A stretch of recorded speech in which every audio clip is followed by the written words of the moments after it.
Good morning friends and welcome to my channel. देखते हैं किस तरह से ग्लोबल मार्केट साथ में इंडियन मार्केट डॉलर इंडेक्स कैसे परफॉर्म करने वाला है।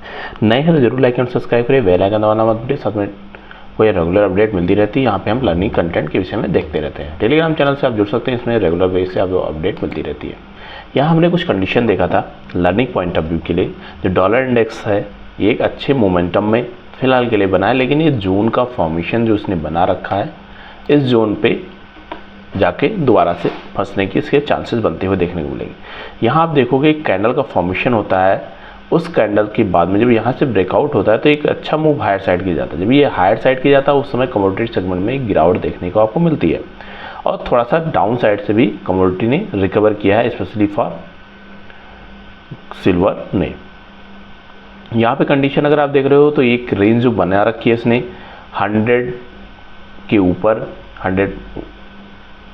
101 के आसपास जो इसका रेंज है, उसके बाद 102, इसके बाद सेकंड रेंज बनेगी।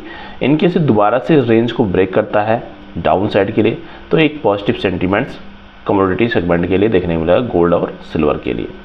अगर ये इस रेंज में भी क्लोज करता है तो आज जैसे कुछ न्यूज़ इवेंट्स आज से स्टार्ट हो रहे हैं, उसको ऑलरेडी मैंने वीकली न्यूज़ एनालिसिस में शेयर कर रखा है, आप जाके वहाँ से चेकआउट कर सकते हैं।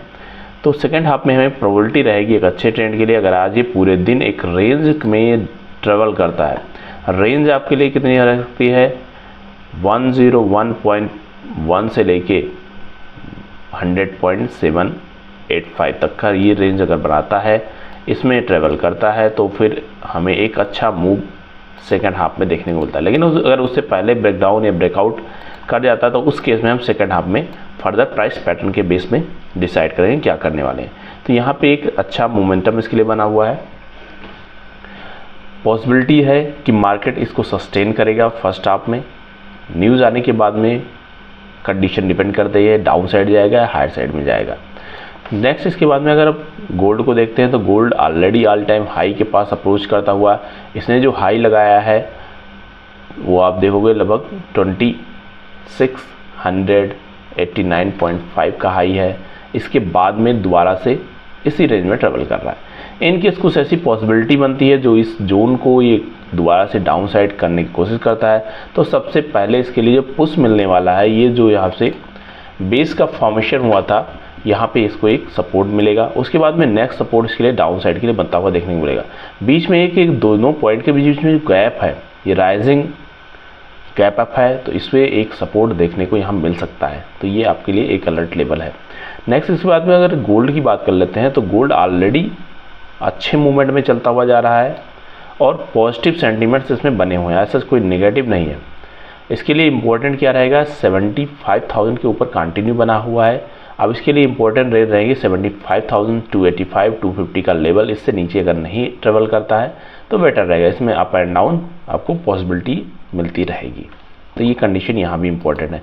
साथ में अगर आप गोल्ड मेगा को देखते हैं तो इसका ऑल टाइम हाई अगर आप देख रहे हो तो जो इसने लेवल बना रखे थे, अगर आप देखो 2700 का अप्रॉक्स उसके पहुंचने की कोशिश किया है, 94.9 तक का इसने हाई लगाया है। तो उसके साथ ही अब ये रेंज का फॉर्मेशन कर रहा है। रेंज बनाने के में जो मेन कंसर्न इसका रहने वाला है कि 2-3 दिन ट्रेंड डिसाइड करने के बाद में एक रेंज, उसके बाद दोबारा ब्रेकआउट ब्रेकडाउन, वो कंडीशन बेटर रहती है। नए ट्रेडर्स के लिए ये इंपॉर्टेंट कंडीशन है। आपको इसे बाइंग सेलिंग की रिकमेंडेशन चाहिए तो आपको यहाँ पे एक सिंपल से मार्क करके रखिए, एक यहाँ अलर्ट लगा लीजिए सेल का, यहाँ अलर्ट लगा लीजिए बाई का। अगर आपको जो कंडीशन अलर्ट लेवल आपके नोटिफिकेशन के थ्रू रिफ्लेक्ट होगा उस भी आप यहाँ पे डिसाइड कर सकते हैं। नेक्स्ट इसके बाद में अगर हम कॉमेक्स को देखते हैं सिल्वर का कॉमेक्स ऑलरेडी एक सपोर्ट जोन से रिएक्ट कर रहा है। जो हम कल स्टडी कर रहे थे उस कंडीशन में ये जोन इंपॉर्टेंट थी इसके लिए, जो 30.4 30.3 इन सभी कंडीशन के बीच में ट्रेवल करने वाला था। आज यहाँ भी मोमेंटम बहुत ज़्यादा बुलिश नहीं है, बट कंसर्न इसके लिए बना हुआ है ये रेंज 31.75 से ऊपर ये कंटिन्यू बना रहता है, कोई प्रॉब्लम नहीं है। यहाँ पे इसने बॉटम क्रिएट था, फिर यहाँ पे थोड़ा पॉजिटिव साइन इसे क्रिएट किया था, तो इसके बाद में इसमें थोड़ी सी पॉजिटिवनेस देखने को मिली है। अब इसके लिए हायर साइड में 32.38 या फिर 32.4 का इसमें रेजिस्टेंस आप मार्क कर सकते हैं, इसको एज ए हॉरिजॉन्टल लाइन के थ्रू। तो यहाँ पे अगर आप देखोगे तो ये 32.85 ये सभी एक इसके लिए रेजिस्टेंस का काम करने वाले हैं। डाउन साइड के लिए ऑलरेडी ये जोन है, ये जोन निकालने पे जो यस्टरडे का इसने लो का फॉर्मेशन किया था ये इसको सपोर्ट प्रोवाइड करेगा। और उसके बाद मेजर सपोर्ट इसके लिए 31.785 का रहेगा। प्राइस पैटर्न देखा अगर इसके नीचे निकलेगा तो हमारे लिए ईजी वे से यहाँ तक आएगा। अगर यहाँ तक आता है तो डेफिनेटली आपको कमोडिटी सेगमेंट में भी एक स्पेशली फॉर सिल्वर मिनी और माइक्रो में गिरावट आपको देखने को मिल सकती है।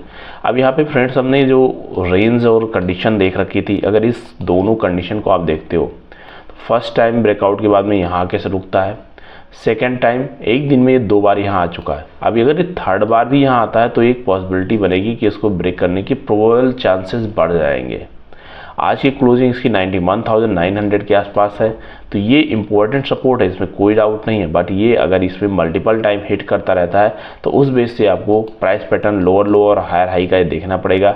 कुछ ऐसा इंगल्फिंग टाइप बनाता है तो वहाँ पर आपको पॉजिटिव साइड देख लेना है। अदरवाइज मार्केट का 2 से 3 बार एक ही जगह पे हिट करता रहता है, कुछ ना कुछ वहाँ पे डायरेक्शन चेंज करने के लिए रेडी रहेगा।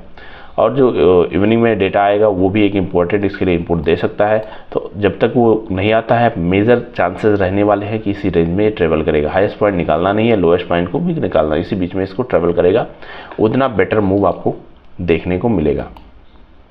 मार्केट में अगर 3 दिन की अभी जो ट्रेडिंग हुई है, 3 दिनों में से ज़बरदस्त फॉर्मेशन हो चुका है ऑलरेडी। मंडे, ट्यूसडे और वेडनेसडे। ट्यूसडे ज़बरदस्त फॉर्मेशन वाला डे था, उसके बाद में मार्केट रुका है, ये भी पॉजिटिव साइन है, बहुत ज़्यादा नेगेटिव होकर नहीं रुका है। अब यहाँ पे और रुकता है, उसके बाद फर्दर जो डिसाइड करने वाला है, अगर उस कंडीशन में मेजर इम्पैक्ट यहाँ पे पॉजिटिव साइन की बन सकती है। अब यहाँ पे एक कंडीशन थी कि बायर हायर साइड में कहाँ तक जा सकते हैं। तो अगर आप यहाँ पे देख रहे हो सिल्वर माइक्रो की जो रेंज बना रखा है ऑलरेडी इस जोन पे ये रिएक्ट कर रहा है। अब अगर ये 92,500 के ऊपर कंटिन्यू ट्रेड करना लगता है तो हमारा नेक्स्ट जो हम एक्सपेक्टेड रहेंगे 94,000 तक का रेंज के लिए रहेंगे इस वीक के लिए। नेक्स्ट अगर इसमें डाउन साइड जाता है, यहाँ पे जो रेंज है ट्रेंड है डाउन साइड निकलता है तो फिर इसको 90,400 का रेंज भी इसको देखने को मिल सकता है। तो इस तरह से प्रोबेबिलिटी बनती है, क्लियर नहीं होता कि यही होने वाला है। ग्लोबल मार्केट है, अगर मेरी साइकोलॉजी पॉजिटिव है, किसी और की साइकोलॉजी नेगेटिव हो, किसी भी उसने डॉट्स को बड़े फर्म ने मिला लिया कि अगर वो नेगेटिव है तो उसको ऑलरेडी वो सेल करके बैठ जाएंगे, फिर वहाँ पे साइकोलॉजी चेंज हो जाती है। इस वजह से ट्रेडिंग पॉइंट ऑफ व्यू से आप जो मेरा व्यू रहता है वीकली व्यू रहता है, वीकली व्यू का टारगेट ऑलरेडी इसने हिट कर दिया है। हम रेंज तक जाने वाले थे, इवन जिससे पहले वीक था तभी से हम डिस्कस कर रहे थे अगर सब कुछ पॉजिटिव रहता है तो इस रेंज तक जाने वाले थे। ऑलरेडी उस टारगेट को इसने हिट कर दिया है। अब जो भी रहेगा ये बोनस रिवार्ड है आपके लिए। पॉसिबिलिटी है कि अच्छा ट्रेड है, अच्छा क्लोजिंग किया है, यहाँ से पॉजिटिव सेंटीमेंट्स बन सकता है अगर ये ट्रेंड लाइन को नीचे क्रॉस नहीं करता है, जो मेजर कंसर्न इसके लिए बना हुआ है। अगर बहुत ज़्यादा नेगेटिव भी होता है तो इसके लिए 91,250 इसको रोकने के लिए इम्पोर्टेंट रोल प्ले करेगा। उसके बाद में आपको नेक्स्ट डिसीजन के लिए इसको देखना पड़ेगा। अगर यहाँ तक आता है और दोबारा से ट्रेंड लाइन के भी नीचे निकलता है तो फिर एक पॉसिबिलिटी इसको 90,500 तक की भी बनती हुई देखने को मिलेगी। पॉजिटिव साइड जाने के लिए इसको सेकंड हाफ का वेट करना पड़ सकता है। आवरली में भी अगर आप देखते हो तो छोटी छोटी कैंडल्स बनाने की कोशिश कर रहा है। हम यहाँ पे देख रहे थे ब्रेकआउट लेवल था, ब्रेकआउट लेवल को इसे सस्टेन नहीं किया, इंगल्फ किया। इंगल्फ करने के बाद में डाउन साइड मोमेंटम अगर आप देखते हो तो इसका 91,300 के आसपास लो लगाया। तो इंगल्फ करने के बाद में अप्रॉक्स 700 से 800 पॉइंट का मूव कर दिया है। अब उसमें आपको कितना कैप्चर करना है ये आपको साइकोलॉजी पे डिपेंड करता है और अपनी लर्निंग स्किल पे इसको इंप्रूव करने की जरूरत पड़ेगी। मिलते हैं नेक्स्ट वीडियो में। Happy trading.